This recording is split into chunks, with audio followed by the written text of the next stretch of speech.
Ito naman ay regarding dito sa fraud at in the case of micro at saka yung small taxpayer at ano yung kanilang penalty or surcharge kung fraud yung involved. Ngayon na yung kanilang basic na penalty is 10% na lang at saka yung interest is 6% na lang. So paano yung fraud? Nasa mga regular taxpayers, they're paying 50%. So paano pagdating sa micro taxpayer at saka sa mga small taxpayers? 50% pa rin ba or mas mababa? Let's take a look on this Tiny Tech Repairs. Tiny Tech Repairs, micro taxpayer with 2 million annual sales, file 2024 tax reporting, return reporting 100,000 in taxable income. A subsequent BIR investigation revealed that the actual taxable income was 2 million. So, understated siya by 1.9.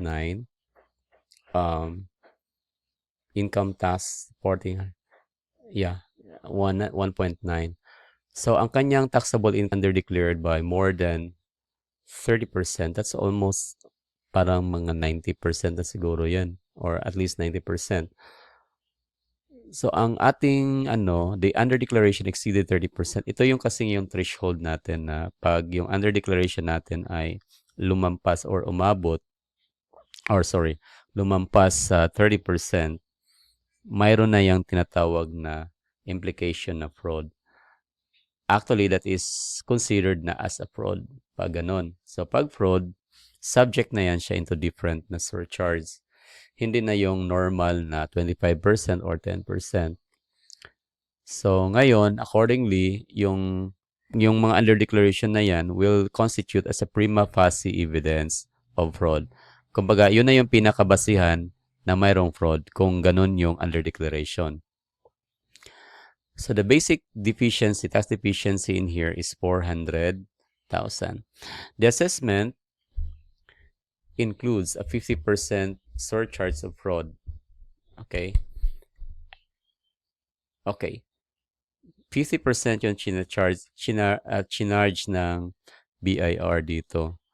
So, how is the interest rate applied in this fraud case of micro taxpayers? So, ang tanong ngayon, kung 50% yung penalty sa fraud, magkano naman yung interest?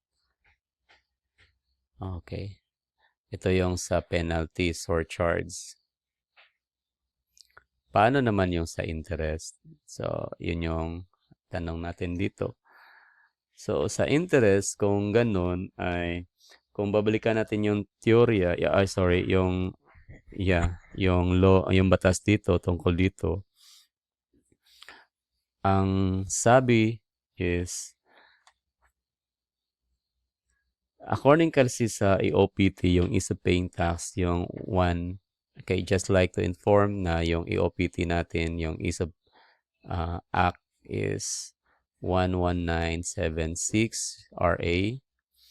Ito yung kay Marcos na kay BBM year 2024. Sabi dito, it specifically reduces the civil penalties sa micro at saka sa small taxpayer. Yung 25% ay nagiging 10% na lang. Ang interest na 12% ay nagiging 6% na lang. However, with regard to the fraud, pagdating sa fraud, still at 50% surcharge pa rin. Hindi nagbabago. So, ang tanong ngayon, kung may fraud na involved, paano yung interest? Okay. Now, there's no specific provision doon sa OPT kung ma-revert ba doon sa 12% interest yung pag-fraud. So, thus, the beneficial rate is still at 6%. Kumbaga, hindi maapektuhan yung interest dito. Ganun pa rin, 6% kahit na may fraud. Yung apektado lang, that is explicitly na sinabi ng batas, ay ganun pa rin yung 50% na penalty sa micro taxpayer at saka sa small taxpayers kung mayroong fraud. So, yun lang yung sinabi.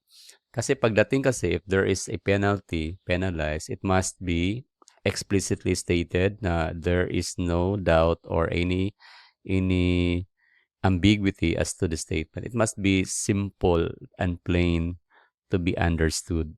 Yun yung sinasabi doon sa ating interpretation ng tax or tax construction, or how do we construe yung mga tax laws. So again, ang ating ano dito is B, yung ating answer. Kasi nga, the law does not explicitly exclude fraud cases from reduced tax. Okay. So what if the question is, what if the underdeclaration was only 10%? So therefore, there is no fraud in that. It's not to be considered as fraud kasi 10% lang. So therefore, dito si Tiny Tech magiging kung si Tiny Tech is voluntarily amended the tax return before any notice, ang consequence dito is ang surcharge na babayaran ni Micro. Actually, ang nangyari kung na mayroong under declaration tapos nag-ano na kasi siya nakapag-file na ng return, hindi naman siya late. Pagdating dito, hindi siya magbabayad ng penalty. Okay? Ito yung tanda na, no penalty. Kasi yung kanyang original return na pinail, hindi late. Ito yung kailangan natin malaman na kung yung original return mo was filed on time yan ha, yung pag ano. Tapos nagkaroon ka ng amendment dito later on. In this case, amendment ito kasi voluntarily amended. Ayun. Yung amendment mo, wala yang surcharge. No surcharge. Okay? Nababayaran. Meron lang interest. Okay? Magbabayad ka lang ng interest. But with interest. So, yun lang yun. Walang exception pagdating sa interest if there is a late na pagbayad. Okay? Yung penalty lang ang pinagbabawalan na ma-impose kung on time yung yung pagbabayad sa original na tax return. Okay? I hope that you can still remember that later.